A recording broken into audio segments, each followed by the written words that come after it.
Khloe Kardashian, who sings a new song and says Jordyn Woods isn't to be blamed for Tristan Thompson's actions. Okay, because this is not what she said initially. I think initially she was very upset with Jordyn. She was also upset with Tristan as well. So for her to change her tune, you know, is a and I think she did that within in space of less than 24 hours, you know. So I don't know, for her to change her tune, because initially she had said that Jordyn lied and that Jordyn was the one that broke up her whole family, you know, and I don't know, for her to change this tune, maybe it was as a result of Jordyn coming up on the Red Table Talk. And I actually watched the interview, and I have to say I thought Jordyn was absolutely sincere, and I was just getting that feeling that she was telling the truth and nothing but the whole truth. I watched it too, but I think as much as I feel like she was saying the truth, I also had the feeling of she was trying so hard to make excuses for almost everybody except herself, you know. She talked about the fact that she went to a party and then there was supposed to be an after party. Was it LA she mentioned now? Like, I can't remember now, but the area where they were, like, that's their normal lifestyle. After the party, you probably go to somebody's house. You know, and at the end of the day, she realized that it was Tristan's house.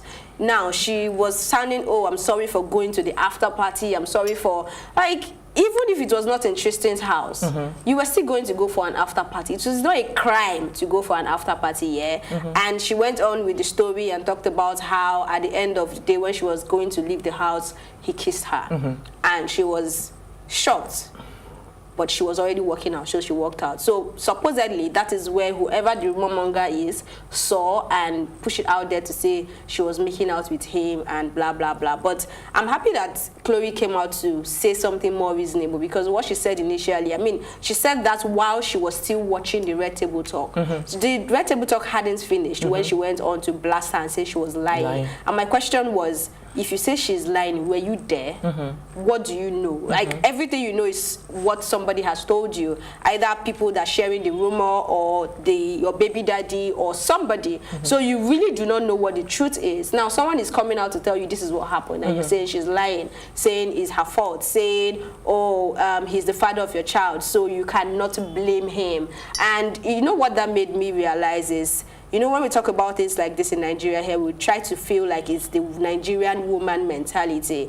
But so many things have happened over the years that I'm beginning to realize that most of these things we term Nigerian mentality is actually a human mentality thing. It's not exclusive to Nigerian women. It's not exclusive to black women. It's just how some people have decided to look at things. Your man cheated on you and you're so crazy and angry at the person allegedly, right, cheated on you with. You're saying, oh, he's the father of your child, so there's no problem. How does that even make sense for somebody at their own on their own level, you know? So I don't know how this is going to play out. I mean, Jordyn said this is not even part of keeping up with the Kardashians at all. So this is like her real life and it's happening. So I hope she can grow out of this and be happy. Okay, all right. We'll talk more if Faye hasn't got a lot to say.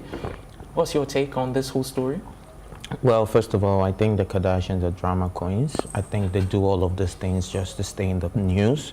I think most of these things are even staged, and that's my opinion. And secondly, I also feel like they try to build up on this, oh, we're superstars, when we get in relationship, we have relationship dramas, you know. They try to really emphasize on that to boost their viewership and all of that, because there's this with Travis Scott and Kylie Jenner going on right now. The cheating scandal as well. Cheating scandal as well. So I think that's just a whole lot of thing going on with the Kardashians. I don't know if it's staged. I'm just saying that's my opinion. But I'm really not interested in all of this. But if Khloe is actually singing a new tune, then that's very, very commendable, because every woman should take a leaf out of a book that, look, once your husband is on the spotlight, this is an NBA star, an NBA superstar to be precise, and is in his prime at the moment. Obviously, he goes on tours, he goes to play games, and then women throw themselves at him. But it's still no excuse. No, it's not an excuse, but that's exactly what we're saying. Like, a man that wants to be held down will be held down, and a man that doesn't want to be held down won't be held down. So I think Tristan is not one of those that wants to be held down. So he needs some self-control, basically. But this is the same Tristan that she, according to stories and gist, that she got from somebody else while he was also dating. That's the and there's another story also that she dated her friend's man at some point. In time. So, you know, it's karma. That's what Cardi B said, karma. So So she's trying to crucify Jordyn for things she has done and done In the over and past. over again. And this is just a proper case of me saying, just look into the mirror and see yourself. Yeah, I think Cardi B summed it all up. Karma, but I don't know if Ife has one final thought or last word before we round up. Drama queens. Drama Yeah. queens.